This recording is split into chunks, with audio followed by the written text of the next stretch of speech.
오늘은 동계 캠핑을 할 때 꼭 알아두어야 할 안전 상황의 대처 방법과 어떻게 하면 추운 동계 캠핑을 따뜻하게 할 수 있는 방법에 대해서 이야기를 들려드리겠습니다.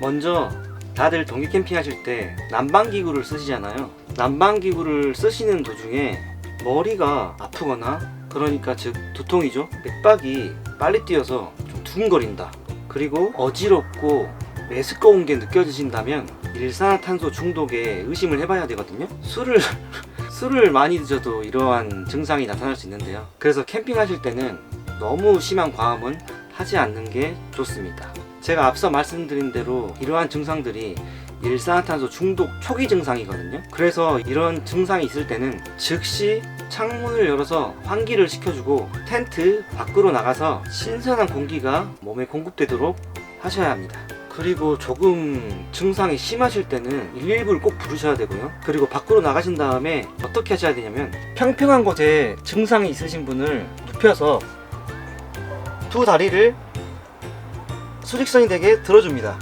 이걸 왜 이렇게 하냐면요, 다리를 들어서 충분히 혈액이 머리 쪽으로 갈 수 있도록 해주는 거거든요. 그래서 이렇게 응급처치 방법은 꼭 알아두시고 캠핑을 하시길 권장드립니다. 일산화탄소에 대해서 간략하게 설명드리면, 일산화탄소는 공기보다 아주 살짝 가볍거든요. 그래서 일산화탄소의 위치가 상부가 될 수 있고 중부가 될 수 있고 바닥이 될 수 있습니다. 그러므로 이런 일산화탄소 경보기의 위치는 텐트 상단에 하나, 그리고 주무시는 머리 쪽에 하나, 이렇게 두시는 걸 전 추천드리고요. 이 경보기가 많으면 많을수록 좋겠죠. 돈이 좀 들긴 하지만 목숨이 더 중요하지 않겠습니까?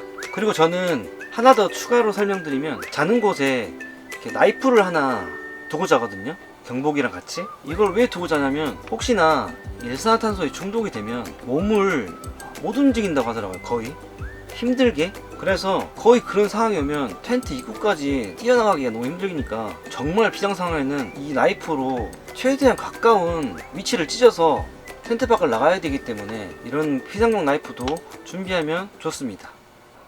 그럼 이제 동계 캠핑을 따뜻하게 제가 사용하고 있는 팁을 알려드리도록 하겠습니다. 먼저 바닥이 붙어있는 일반 텐트에서 따뜻하게 잘 수 있는 방법을 알려드리겠습니다.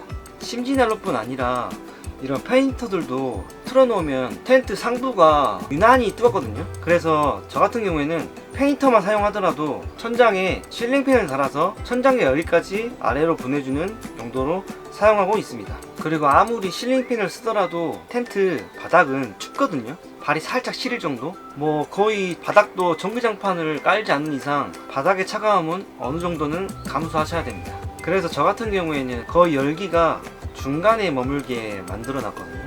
아예 바닥에 자는 것보다 에어 침대, 그리고 라텍스 매트도 깔아줬는데요. 여기에 시트, 그리고 전기장판, 그 다음 이불을 덮으면 덥게 지금 캠핑을 하고 있는데, 거의 보시면 온도가 이렇게 실링팬을 틀어주면 가운데 쪽이 대부분 체감상은 따뜻하더라고요. 바닥은 좀 발이 살짝 시려운 정도, 위쪽하고 가운데 쪽이 온도가 가장 높습니다. 첫 번째는 이 방법을 추천드리고요. 두 번째 방법은 텐트 공간을 나누는 겁니다.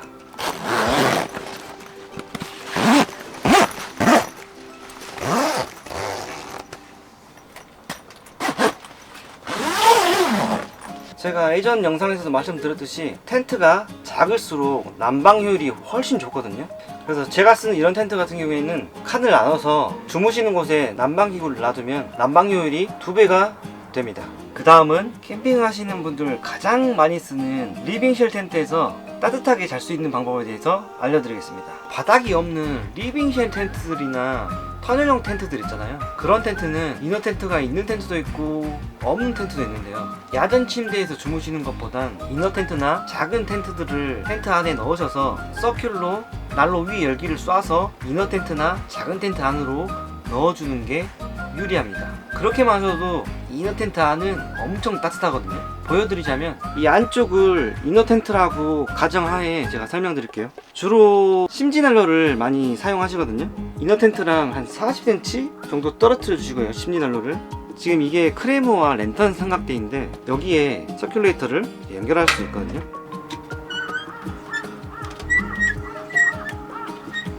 이렇게 삼각대 연결한 서큘레이터를 위쪽에서 아래쪽 대각선 방향으로 쏴주시면 이너 텐트 안에 침실 세팅을 대부분 낮게 하시잖아요. 에어매트 하나, 전기장판, 이불 이런 방법으로. 그래도 서큘을 난로 위쪽에서 아래쪽으로 이런 식으로 보내주시면 아무리 바닥이라지만 그래도 이너 텐트 안이 후끈후끈합니다. 여기서 주의하실 점이 서큘 바람이 난로 안쪽으로 들어가면 절대 안 됩니다. 난로 불꽃이 흔들리면서 그을음이 엄청 나오거든요. 불꽃도 확 오르고. 그거 꼭 주의하셔야 돼요. 그러니까 서큘을 트셔서 바람 방향을 잘 확인해 주셔야 됩니다.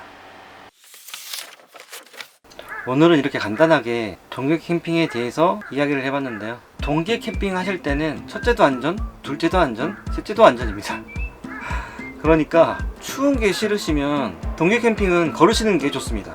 캠핑 하시면서 춥다고 문을 다 닫아버리면 차라리 집에 가서 주무시는 게 정말 현명하신 선택이거든요. 이렇게 추운 날 부들부들 떨면서 캠핑을 하시는 것도 저는 캠핑만의 메리트라고 생각하는 그런 캠퍼인데, 그래도 약간의 추위는 어느 정도 다들 생각하시고 동계 캠핑을 즐기셨으면 좋겠습니다. 이번 2024년도에는 안타까운 사고가 나지 않길 바라면서 이 영상을 만들었고요. 따뜻하게 할 수 있는 다른 방법도 알고 계신 분들은 댓글에 남겨주시면 다른 분들한테도 모두 도움이 될 테니까요. 부담 갖지 마시고 댓글 남겨주시고요. 궁금하신 분들도 댓글 편하게 남겨주시면 감사하겠습니다. 그리고 구독과 좋아요는 제가 영상을 제작하는데 큰 힘이 되니까 조금 번거롭더라도 꼭 한 번씩 부탁드리겠습니다. 오늘 캠핑 노하우는 여기까지고요. 전 다음에 더 알찬 캠핑 노하우나 캠핑 영상으로 찾아뵙겠습니다. 그럼 다음 캠핑 때 뵙겠습니다.